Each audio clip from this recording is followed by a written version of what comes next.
Hello everyone, good morning সবাইকে। তোমরা সবাই কেমন আছো অবশ্যই আমাকে কমেন্টে জানিও। তো চলো তোমাদের সাথে আজকে ব্লগটা শেয়ার করি, সারাদিন কি করলাম, কি রান্না বান্না করলাম। তো বুঝতেই পারছো বিজি থাকি এখন, যেহেতু নতুন সংসার হয়েছে, সেখানে সমস্ত কিছু একার হাতে করতে হয়। তো চলো তোমাদের সাথে পুরো দিনটা আজকে শেয়ার করব কি কি করলাম। দেখো, সকালবেলা উঠে আমি চা খাচ্ছি। প্রচণ্ড কাশি হয়েছে গাইস, এত কাশি হয়েছে কি বলবো। তোমরা প্লিজ একটু সাবধানে থেকো।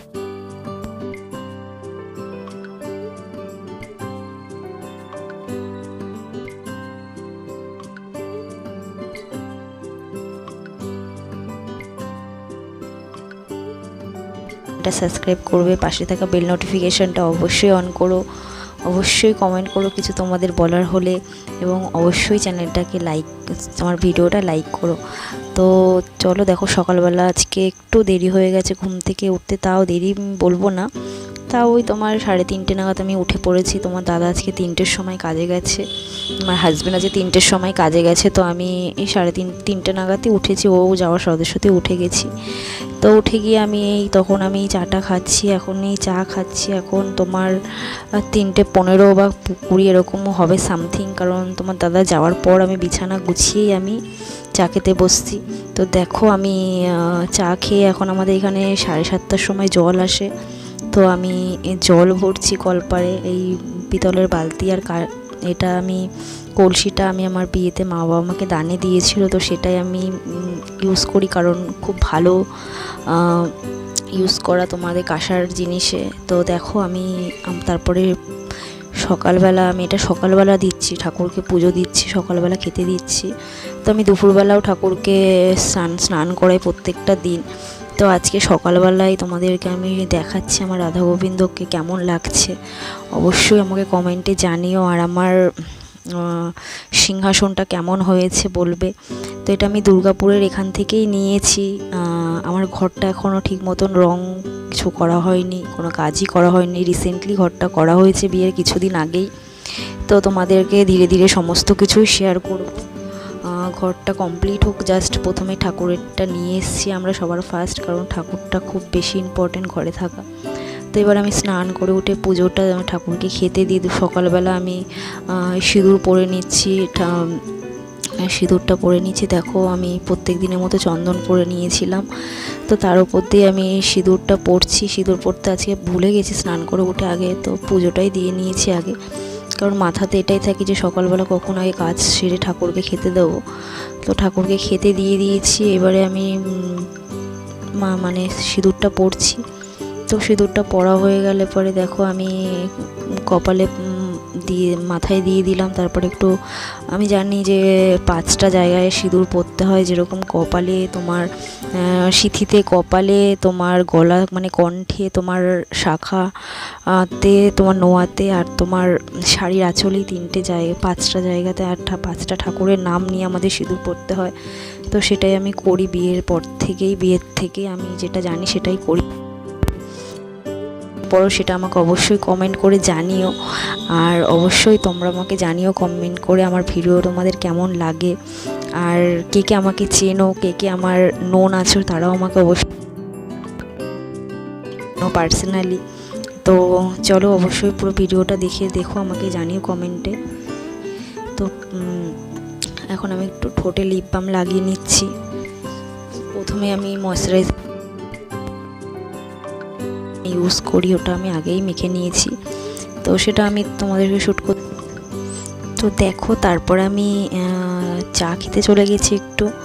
তো চা খেতে গেলাম, তো চাটা আগে থেকে সকালে একবার করে রেখেছিলাম, যেহেতু একাই খাই, বারবার করতেই মানে ভালোও লাগে না, ভালোও হয় না একটু অল্প একটু করলে। তো আমি দুবারের জন্য 2 কাপই চা করে রাখি, জাস্ট এই চা। তো দেখো চাটা হয়ে গেছে, এবার আমি গরম হয়ে গেছে, এবার চাটা ছেঁকে নিচ্ছি।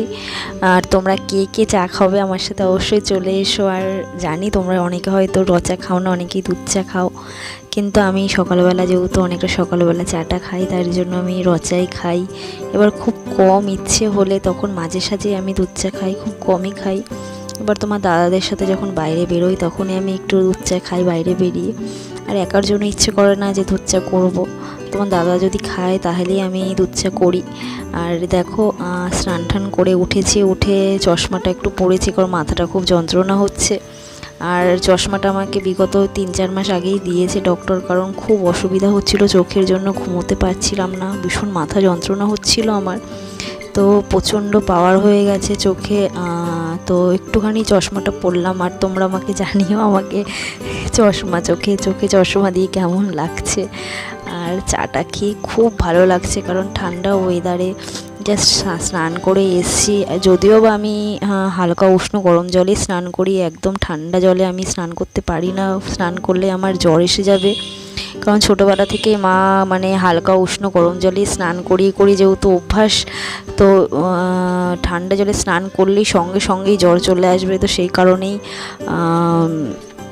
একটু জলটা হালকা করে গরম করে স্নানটা করেছি। আর চাটা খাচ্ছি, খুব ভালো লাগছে চাটা খেতে। আর অবশ্যই তোমরা পুরো ভিডিওটার সাথে থেকো, দেখো আমাকে। আর চা খেতে খুব অসুবিধা হচ্ছে চশমা পরে গাইস, তাই চশমাটা খুলে ফেললাম। খুলেই আমি যেহেতু ধোয়াটা উঠছে, তো চশমাটা কেমন মানে আবছা হয়ে যাচ্ছে, সেই কারণে খুলে ফেললাম। তো খুলে ফেলে তোমাদের সাথে তো গাইস তারপর দেখো এটা আমি একটু ছাতু খাচ্ছি, কারণ অনেকটা বেলা হয়ে গেছে, তোমার দাদা এখনও আসছে না, তো খিদে পেয়ে গেছে আমার খুব জোরসে, একটু তো ছাতু বানিয়ে খাচ্ছি। তো এখন তোমার প্রায় 11টা মতো বেজে গেছে। আমি ছাতুটা খেয়ে এতক্ষণ শুয়ে ফোন স্ক্রল করছিলাম, ভিডিও দেখছিলাম। তো খাওয়ার পর তোমার দাদা আসছে না দেখে আমি ভাত বসিয়ে দিয়েছি, ভাতটা চাপিয়ে দিয়েছি। তো এই দেখো দিয়ে আমার ভাতটা ফুটছে, তো ভাতটা হয়ে গেল আমার। ভাতটা হয়ে যাওয়ার পর আজকে আমি একটুখানি তোমার এদিকে সিম ছিল আর একটু গাজর ছিল, ওই দুটো আমি ভাজছিলাম, কারণ গাজরটা নষ্ট হয়ে যাচ্ছিলো, মানে শুকিয়ে যাচ্ছিলো, সেই কারণে একটু সিম আর একটুখানি তোমার গাজর দিয়ে ওটা ভাজা করছিলাম। তো এটা ভাজা করার পর একটু তোমার দাদা একটু চিকেন নিয়ে এসেছিলো, আর কালকের মাছ ছিল, রুই মাছ ছিল 2-3 পিস মাছ ছিল। তো মানে কালকে মাছ খাওয়াই হয়নি, তো মাংসটা রান্না করছি দেখো। তো আজকে খাওয়ার সময়টা আমি শ্যুট করতে পারিনি, কারণ ফোনটা একদমই লো ব্যাটারি হয়ে গেছিলো, ফোনটা চার্জে বসানো ছিল। তো সেই কারণে খাওয়ার সময়টা আমি ক্লিপটা নিতে পারিনি। আর তোমাদের দাদা যখনই বলবে খিদে পেয়েছে তখনই খেতে দিতে হবে। আর দেখো আমার মাংস হয়ে এসছে প্রায় কমপ্লিট, আর কিছুক্ষণের মধ্যে আমি নামিয়ে দেবো ঝোলটা শুকিয়ে গেলে পরে। তো থ্যাংক ইউ সো মাচ পুরো ভিডিওটা দেখার জন্য। আমাকে অবশ্যই কমেন্ট করো। দেখা হচ্ছে নেক্সট ভিডিও, ততক্ষণ সবাই খুব ভালো থেকো। Bye bye tata good bye गया को शेर ठोक दीजिए महाकाल का ठोक दीजिए 5,000 लौटे दिख जाना चाहिए ये 4,000